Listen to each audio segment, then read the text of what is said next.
Good morning from South Louisiana. I am darlacansell. I am a real broker. I switched from my previous company in January, and absolutely has it been an amazing transference. So guys, let's talk about how to choose your realtor. There's a couple of things that I didn't know when I got into real estate 5 years ago, fresh out of education.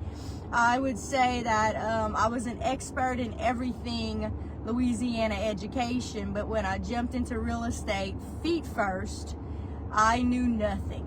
And there was lots of misconceptions that I did not know as just a regular layperson, not ever been in real estate before. So the first misconception that I had was that all realtors charge the same amount, and that probably you had to pay them something up front to sell your house. So let's talk about from the selling standpoint before we talk about buying. From the selling standpoint, I would have thought that you just called a realtor. You found one maybe that someone recommended. I never would have thought to interview a bunch of people, because I would have just trusted a neighbor or a friend or a relative or something. But hindsight is 20/20. So now as a realtor, this is what I quickly realized. There are so many different realtors out there with so many different levels of expertise, levels of training. Levels of people who have actually sold lots and lots of properties, lots of houses.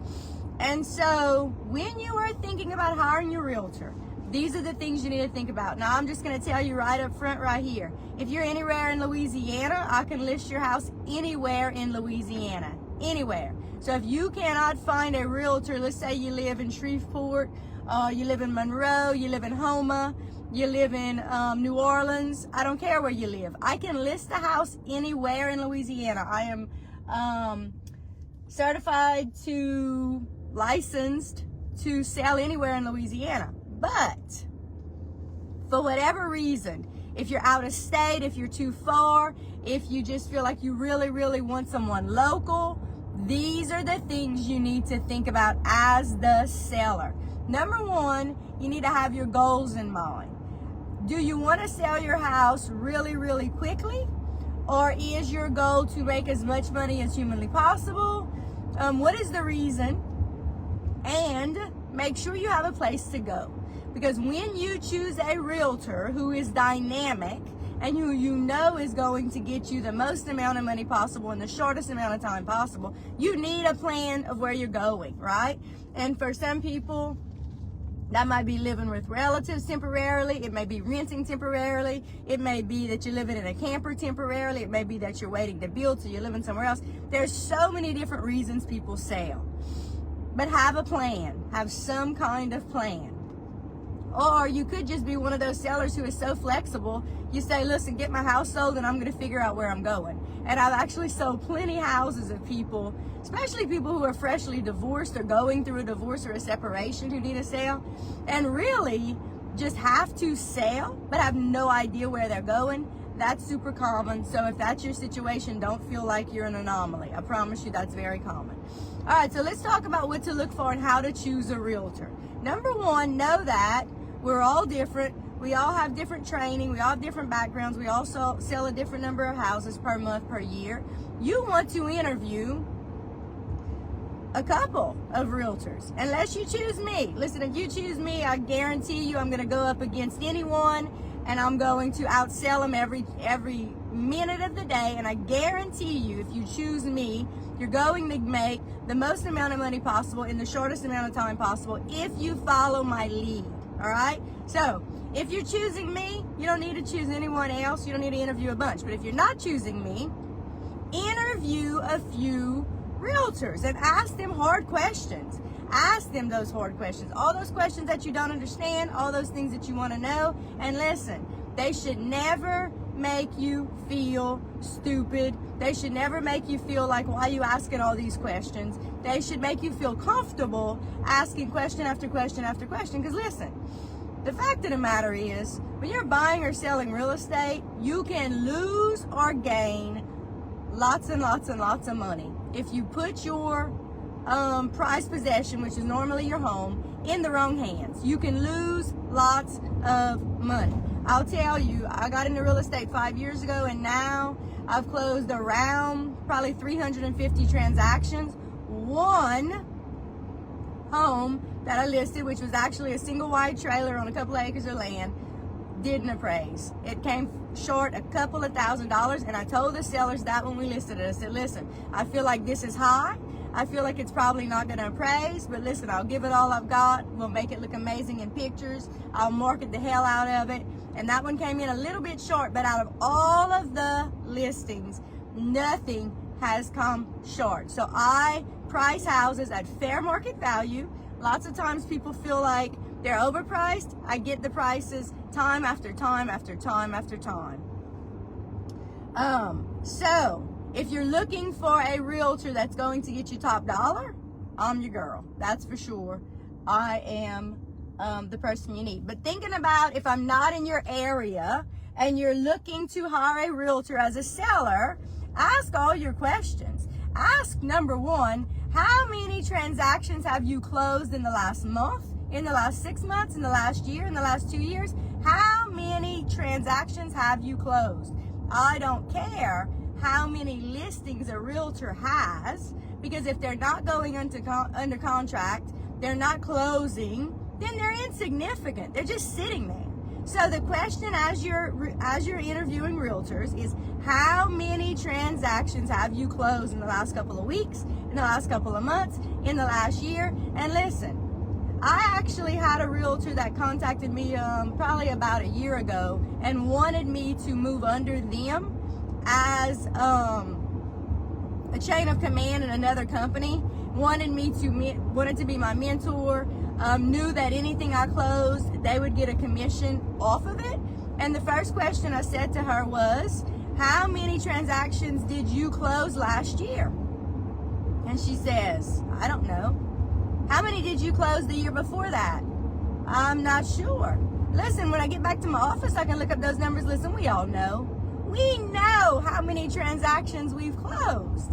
We know. So if you ask a realtor, how many transactions did you close last month? Did you close in 6 months? Did you close last year? And they say, I'm not sure, I don't know, run. Because I'm telling you, when you close lots and lots and lots of transactions, you know how many, because you're keeping track of them.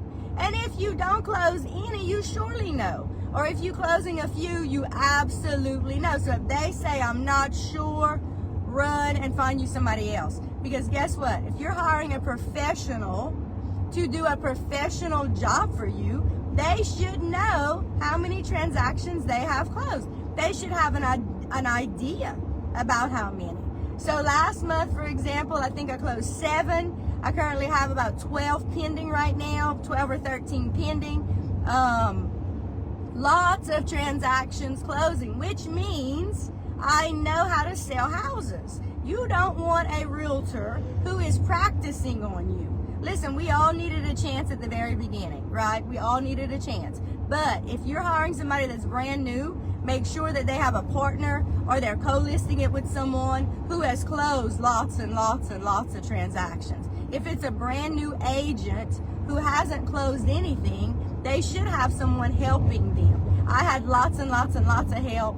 In fact, when I was a brand new agent in my first company, I literally had about 7 or 8 people who I would call all the time, who were guiding me, who were co-listing with me. I asked question after question after question after question, because that's how you learn. And answering questions from people who are learning is also how you learn. Listen, every single transaction I close, I learn something, because everyone is totally different. But you want someone, ask the realtor who you are looking to hire, how do you feel about negotiations? All right? How do you feel about negotiating with the other side?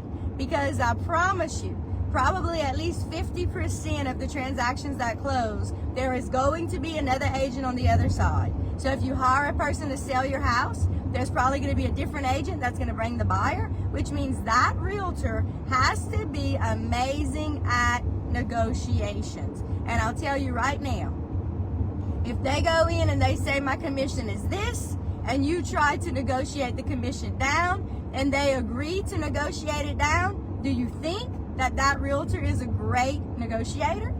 If they can out-negotiate you as the seller, then you do not want them on your team. They should not be able to be out-negotiated by just a regular person who is not a realtor and who is not negotiating closings and transactions every day, every day, every day, every day. So if you say to that realtor, how do you feel about negotiations, and they don't enjoy doing it, or they feel like the realtor on the other side is the enemy, if you get that indication at all, run. Because listen, we work with the same realtors over and over and over again, and we have to have a good relationship with them professionally. Listen, there are many that I don't like personally, but professionally, we are on the same team. We are on the same mission to get a deal closed. So it would behoove us to be a team player, okay? Ask them, how do they feel about all the local appraisers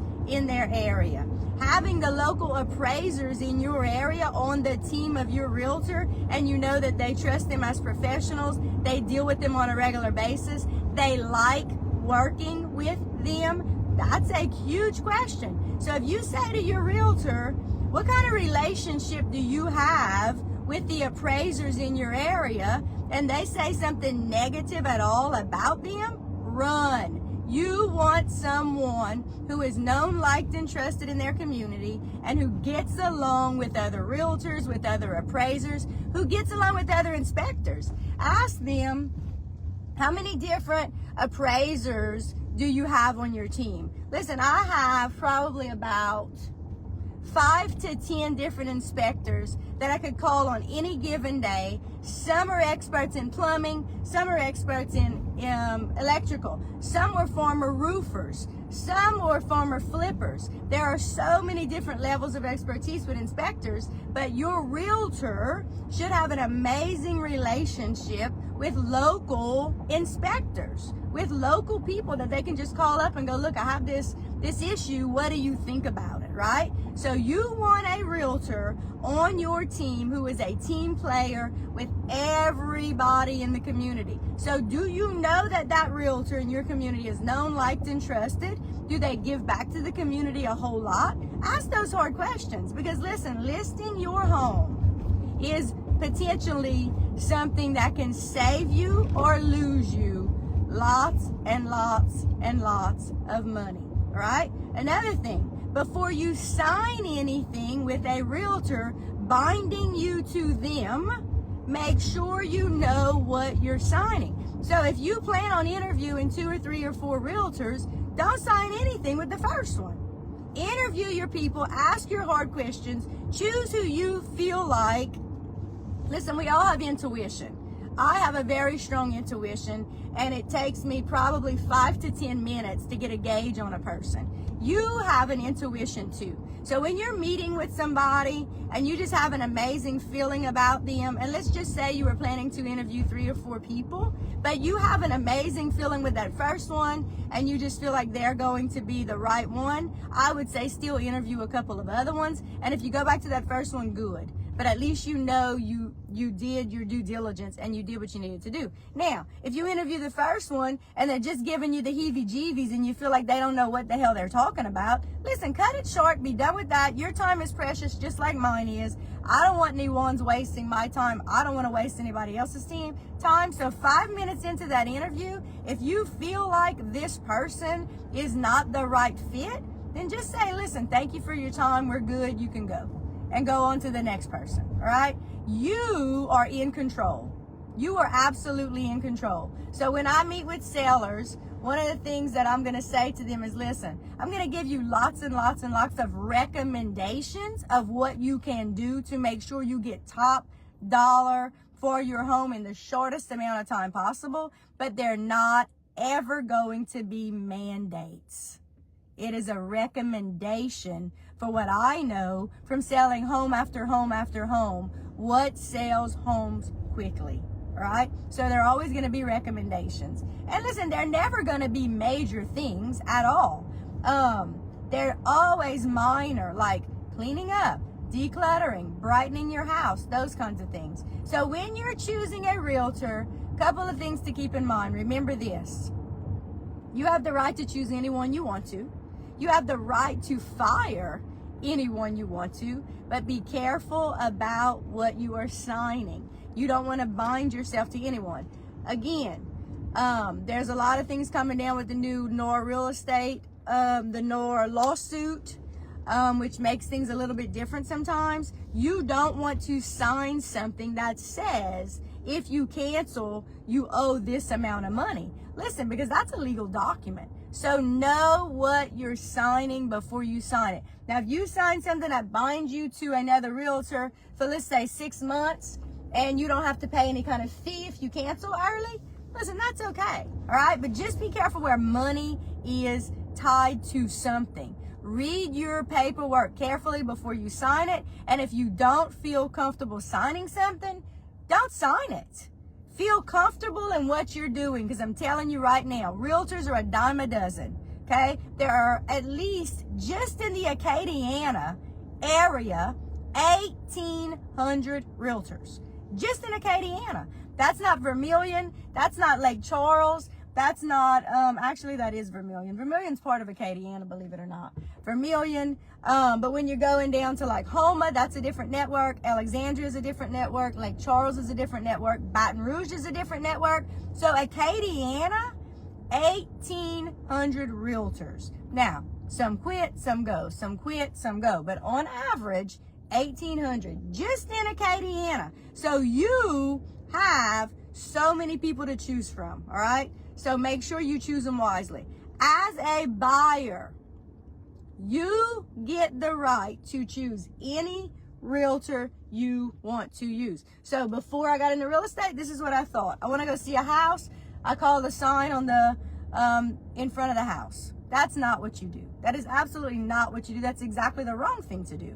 First and foremost, before you ever decide to go house hunting, you choose an amazing realtor who you know has closed lots and lots and lots of transactions, who loves to negotiate, who has a good relationship with the community and with other realtors and with other appraisers and with other inspectors. You choose your realtor, and then that realtor is going to tell you your next steps, okay? And that realtor can show you anything, anywhere in your budget, as far as they're willing to drive. So that's the correct way. Choose your realtor first if you're a buyer, okay? Be smart about who you choose. Y'all enjoy this Friday, enjoy this weekend. Remember this, there are no stupid questions. Call me, text me, message me anytime. I'll answer your questions.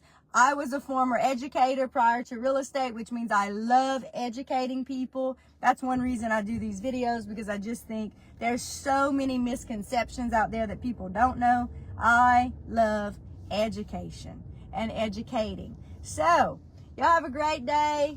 Take care. Reach out if you need anything at all. Whether you're a seller or a buyer, I love working with sellers and buyers, and I'd love to work with you. Y'all take care.